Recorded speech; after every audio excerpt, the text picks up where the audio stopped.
Bismillahirrahmanirrahim. Alhamdulillahirrabbilalamin. Wassalatu wassalamu ala asyrafil anbiya'i wal mursalin wa ala alihi wa sahbihi ajma'in. Alhamdulillah bertemu kita kali ini dalam Jom Bersama Saya bagi siri 3. Dan pada siri 3 ini saya akan menerangkan tentang teknik-teknik skor 100% kertas 2 Pendidikan Islam 1223/2. Okey, bagaimanakah teknik-teknik tersebut? Jom kita lihat slide yang seterusnya dan ikuti sampai habis siri 3 ini. Jadi kita akan tahu nanti apakah teknik-teknik tersebut. Okey. Kertas 2 adalah ujian tilawah hafazan Al-Quran dan hadis iaitu senang disebut iaitu UTQH. Okey. UTQH ini merupakan pentaksiran pusat. Apakah dia pentaksiran pusat? Pentaksiran pusat ini saya telah terangkan pada siri 1 yang lepas. Jadi saya harap murid-murid mengingati apakah dia UTQH pentaksiran pusat ini. Okey. Baik, dalam UTQH ataupun ujian tilawah Al-Quran, hafazan dan bacaan hadis ini mengandungi 3 bahagian iaitu bahagian A, tilawah Al-Quran sebanyak 50 markah. Bahagian B, hafazan 30 markah. Dan bahagian C, bacaan hadis 20 markah. Jadi jumlah kesemuanya adalah sebanyak 100 markah. Okey, jadi sebelum kita lihat satu persatu setiap bahagian yang ada di dalam ujian ini, kita lihat dulu panduan sebelum ujian. Jadi panduan yang pertama berkotak berwarna biru.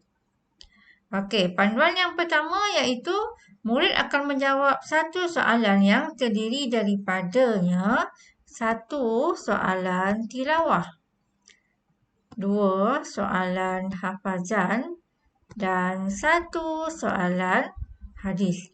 Jadi kesemuanya 4 soalan yang murid perlu jawab semasa UTQH nanti. Okey. Panduan yang kedua, jadi murid-murid perhatikan perkataan berhuruf besar di situ tidak dibenarkan.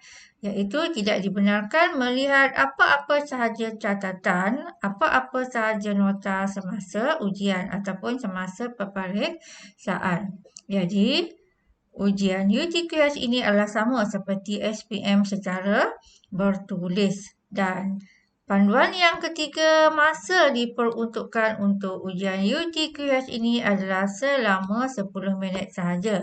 10 minit inilah murid akan baca bagi bahagian A, tilawah Al-Quran 1 soalan, bahagian B, hafazan Al-Quran 2 soalan dan bahagian C, hadis sebanyak 1 soalan. Okey. Jadi selama 10 minit ini murid akan menjawab keempat-empat soalan dari kesemua bahagian yang disebutkan tadi. Okey. Dan untuk panduan ini juga sebagai tambahan, murid tidak dibenarkan memberi alasan yang tidak munasabah sekiranya tidak dapat menghadiri ujian ini. Melainkan hanya ada surat cuti sakit sahaja. Sama ada daripada hospital kerajaan ataupun hospital swasta. Okey. Untuk bahagian A, okey, kita lihat bahagian A yang pertama iaitu tilawah Al-Quran. Jadi peruntukan markah sebanyak 50. Jadi elemen pemarkahan untuk tilawah terbahagi kepada 3. Yang pertama bacaan sebanyak 20 markah. Yang kedua iaitu tajwid 20 markah. Dan yang ketiga kefasihan sebanyak 10 markah. Okey. Ini adalah elemen pemarkahan bagi bahagian A tilawah. Okey, bahagian A tilawah. Okey. Okey, kita lihat di sini. Ini adalah ayat tilawah, tingkatan 4 dan tingkatan 5. Saya besarkan. Okey, kita boleh lihat ayat ni. Okey, ayat tilawah tingkatan 4, surah Al-An'am ayat 162 hingga 163. Surah Al-Kahfi ayat 101 hingga 106. Surah Al-Kahfi ayat 107 hingga 110. Surah Al-Baqarah ayat 188. Surah Ali Imran ayat 137 hingga 139. Surah Al-An'am ayat 70 dan surah Fussilat ayat 33. Ini adalah ayat tilawah tingkatan 4. Manakala ayat tilawah tingkatan 5. Okey. Surah At-Taubah ayat 128 hingga 129. Surah Al-Hasyr ayat 21 hingga 24. Surah Al-Mu'minun ayat 1 hingga 11. Surah At-Taubah ayat 19 hingga 20. Dan surah Al-Hujurat ayat 13. Jadi itulah tadi ayat tilawah yang akan dinilai semasa UTQH nanti. Okey.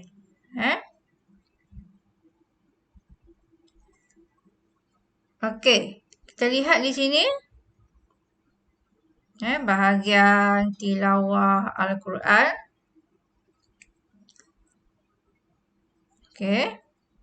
Jadi kita lihat kepada kriteria pemarkahan yang pertama, iaitu bacaan. Okey, markah sebanyak berapa tadi? 20 markah. Okey, baik. Kriteria yang pertama cemerlang, markah 14 hingga 20. Jadi untuk cemerlang, murid akan mendapat markah mungkin 14 atau 15, 16 atau 17, 18, 19 atau markah penuh 20. Jika sekiranya bacaan tilawah yang dibaca itu betul, tepat dan sempurna dari segi yang pertama sekali iaitu makhraj huruf. Makhraj huruf. Kemudian bacaan fathah iaitu baris atas. Bacaan kasrah baris bawah. Bacaan dhammah baris hadapan. Kemudian baris sukun. Dan satu lagi baris syaddah. Okey. Jadi ada berapa kesemua aspek-aspek tersebut? 1, 2, 3, 4, 5, 6. Jadi 6 aspek ini akan dinilai semasa di dalam bacaan bagi bahagian A. Dan berkemungkinan murid akan mendapat baik sahaja, markah 7 hingga 13. Bacaan betul dan tepat tetapi sebahagian aspek sahaja. Dan berkemungkinan murid mendapat memuaskan 1 hingga 6 markah. Membaca kurang tepat pada sebahagian aspek. Okey. Kita lihat pula elemen pemarkahan yang kedua iaitu tajwid bagi bahagian A. Markah penuh 20. Okey, baik. Yang pertama, murid akan dapat cemerlang sekiranya seluruh hukum tajwidnya betul, tepat dan sempurna. Hukum tajwid di sini adalah hukum bacaan isti'azah. A'udzubillahi minasyaitonirrajim. hukum bacaan basmalah, bismillahirrahmanirrahim. Hukum mad lazim kalimi mustaqal, mad lazim kalimi muhaffaf, mad silah tawilah, mad silah qasirah, hukum wajibul gunnah, hukum waqaf, hukum ibtida'. Itu semua akan dinilai untuk hukum tajwid bagi bahagian A, tilawah Al-Quran. Dan berkemungkinan murid akan mendapat baik sahaja dengan markah 7 hingga 13 markah. Jadi cirinya sebahagian hukum tajwid sahaja betul dan sempurna, sebahagian lagi adalah salah.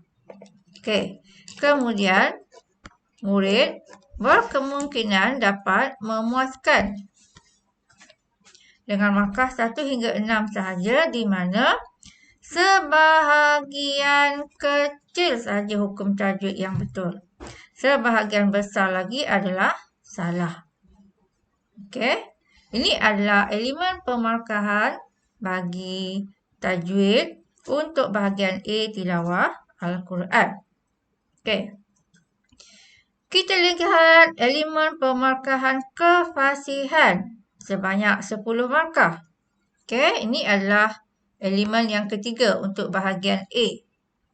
Jadi yang pertama sekali cemerlang dengan markah 7 hingga 10, yang mana betul, tepat dan sempurna kefasihannya, iaitu dari segi sebutan yang jelas, intonasi yang betul dan menepati lahjah Arab.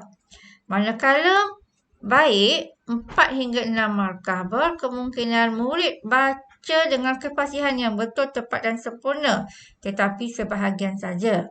Dan berkemungkinan juga murid akan dapat memuaskan, iaitu markah 1 hingga 3 markah, yang mana tidak tepat sebahagian besar aspek yang disebut tadi. Okey. Jadi aspek tadi seperti mana yang saya sebutkan tadi, iaitu yang pertama sekali dari segi sebutan. Okey. Sebutan jelas. Kemudian intonasi. Dan satu lagi iaitu lahjah. Okey. Itu antara kefasihan yang akan dinilai untuk bahagian A tilawah Al-Quran. Okey, kita pergi kepada bahagian B, hafazan Al-Quran, iaitu bahagian yang kedua dan markah penuh 30. Elemen pemarkahan, jadi murid dikehendaki menjawab sebanyak 2 soalan dalam bahagian hafazan. Dan elemen yang pertama, hafaz dan lancar, markah sebanyak 15 markah. Elemen yang kedua, tajwid, markah sebanyak 15 markah. Okey, kita lihat ayat hafazan bagi tingkatan 4 di sini.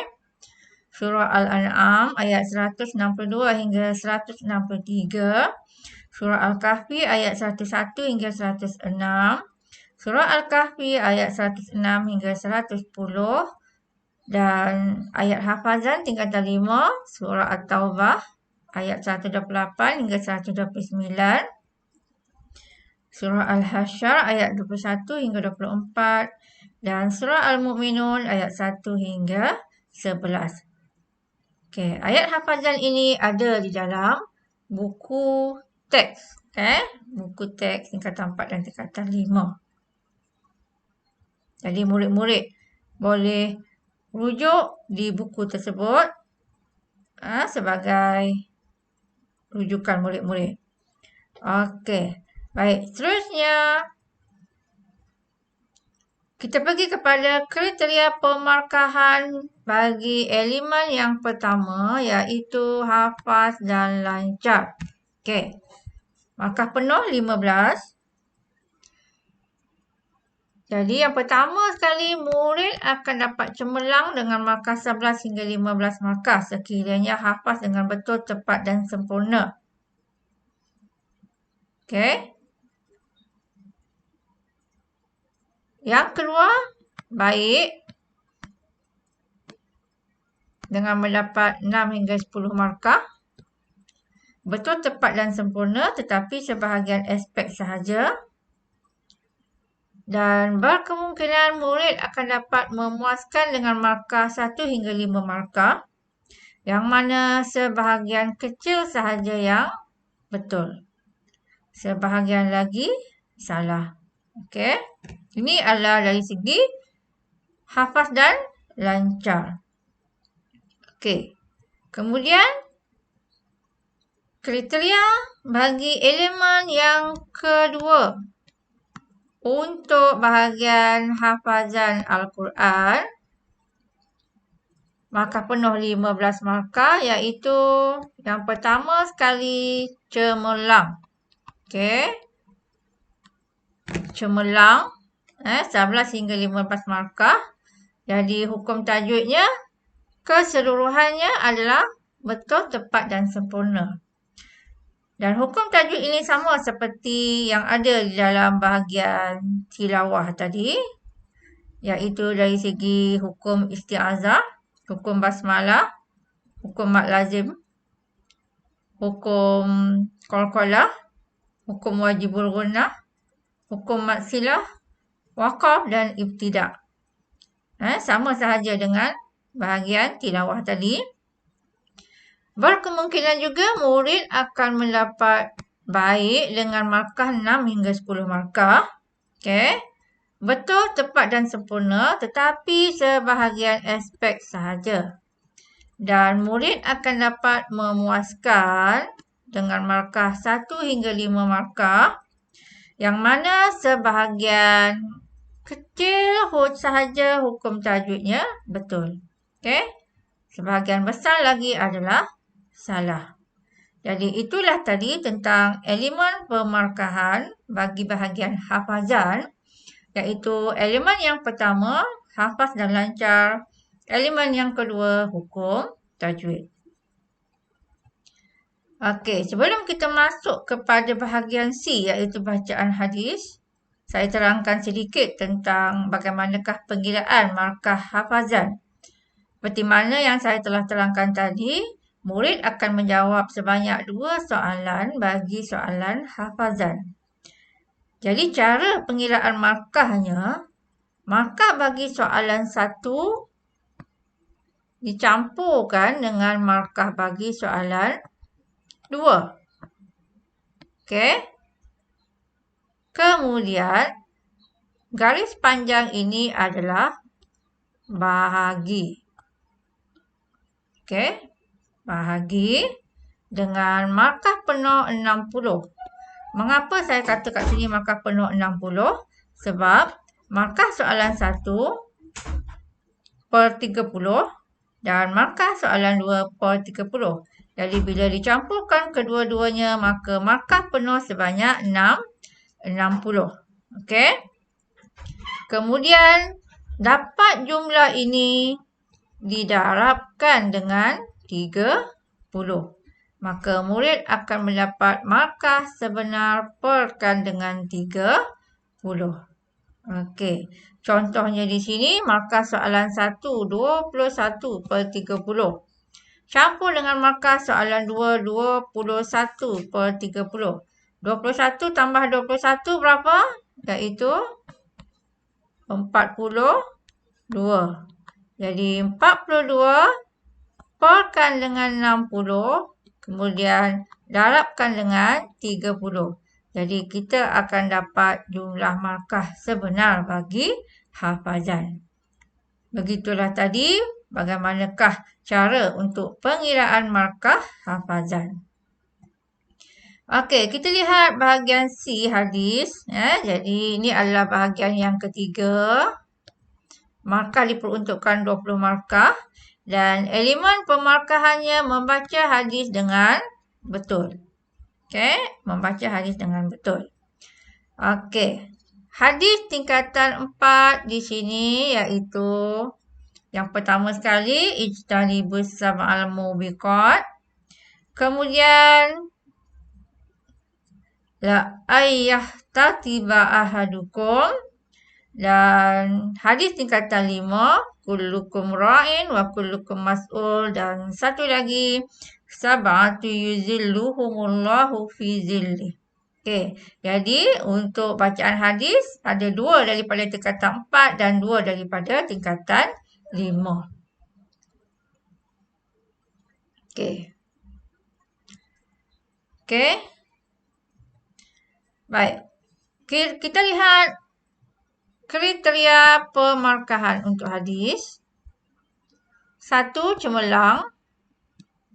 Markah sebanyak 14/20 markah. Okey. Jadi di sini bacaan hadis mesti betul, tepat dan sempurna bacaan hadis. Okey. Jadi di sini maksudnya mesti tepat, makhraj huruf pun mesti tepat dan menepati lahjah Arab. Okey. Dan berkemungkinan murid akan berdapat baik sahaja dengan markah 7 hingga 13. Betul, tepat dan sempurna tetapi sebahagian sahaja. Mungkin intonasi kurang jelas. Dan mungkin juga tidak menepati lahjah Arab. Okey. Dan yang terakhir sekali, memuaskan dengan mendapat markah 1 hingga 6 markah. Ni yang ketiga. Okey. Dan kotak kuning adalah yang kedua. Jadi untuk memuaskan tadi 1 hingga 6 markah, iaitu sebahagian kecil sahaja bacaan hadis yang betul. Okey, sebahagian besar lagi adalah salah. Jadi inilah kriteria pemarkahan bagi elemen setiap bahagian yang kita telah tahu tadi. Okey, dan untuk sebagai peringatan, kita perlu mengingati elemen-elemen pemarkahan yang ada pada setiap bahagian yang saya telah terangkan tadi. Okey. Dan itu merupakan teknik-teknik bagaimana kita nak skor 100% bagi kertas 2 pendidikan Islam ataupun UH. Cakupan konteks ayat tilawah dan ayat hafazan serta bacaan hadis ini adalah yang terkandung di dalam buku teks pendidikan Islam, tingkatan 4 dan tingkatan 5. Begitu juga dalam DSKP ataupun Document Standard Kurikulum Pentaksiran. Okey, itu sahaja untuk kali ini bagi siri 3. Dan jangan lupa ikuti nanti siri 4. Saya akhiri dengan aku liqali hadza wa astaghfirullahu li wa lakum. Wassalamualaikum warahmatullahi wabarakatuh.